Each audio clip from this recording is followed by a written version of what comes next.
Harij Jaliyan group દ્વારા નવીન ambulance van અને અંતિમ યાત્રા રથનું લોકાર્પણ કરાયું। જલિયાણ ગ્રુપ પરિવાર દ્વારા ભારત વિકાસ પરિષદ શાખાને ઇમરજન્સી એમ્બ્યુલન્સ વાન તેમજ અંતિમ યાત્રા રથનું લોકાર્પણ કરવામાં આવ્યું। હારીજ શહેરના ઉદ્યોગપતિ તેમજ શૈક્ષણિક ક્ષેત્રે અગ્રેસર ઠક્કર લલિતાબેન પરશુરામ ડાયાલાલ ઠક્કર પરિવાર દ્વારા દર્દીઓને ઇમરજન્સી સેવાઓ આપી ઉત્તમ ઉદાહરણ પૂરું પાડ્યું।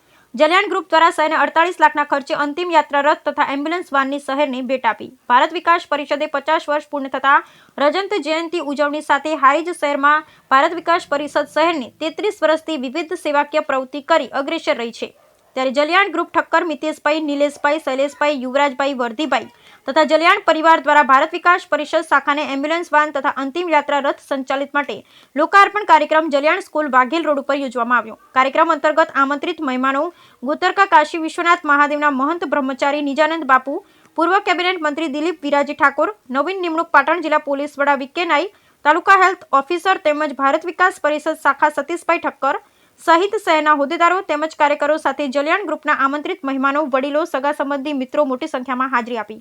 ભારત વિકાસ પરિષદ ટીમ દ્વારા જલિયાણ પરિવારનું ઋણ સ્વીકાર કરી સન્માનપત્ર આપી સન્માનિત કરવામાં આવ્યા।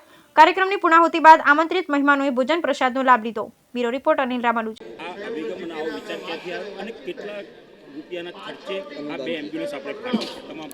જો જન્મ આપનારી માતા અને જન્મ આપનારી ભૂમિ મતલબ જન્મભૂમિ આપણી, આ બે કોઈ દિવસ એમાં કોઈ ઋણ હોતું નથી। એમાં જેટલું આપણે આપીએ એટલું ઓછું છે।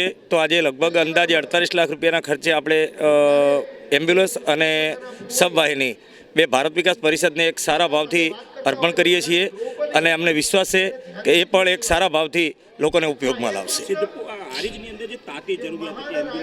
તો હારીજ નગર છે એ પહેલેથી જ ધાર્મિક વૃત્તિમાં અગ્રેસર રહ્યું છે।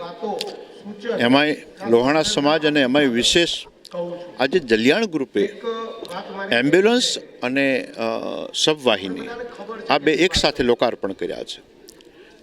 હું એમ કહીશ ચોક્કસ કે જલારામ પ્રવૃત્તિ જે કહેવાય, તો જલારામ પ્રવૃત્તિનો અર્થ જ એ થાય છે કે જ્યાં તમને અભાવ જણાય છે ત્યાં તમારે પૂર્તતા માટે પહોંચવું, ત્યાં જઈને એનું વ્યવસ્થા કરવી।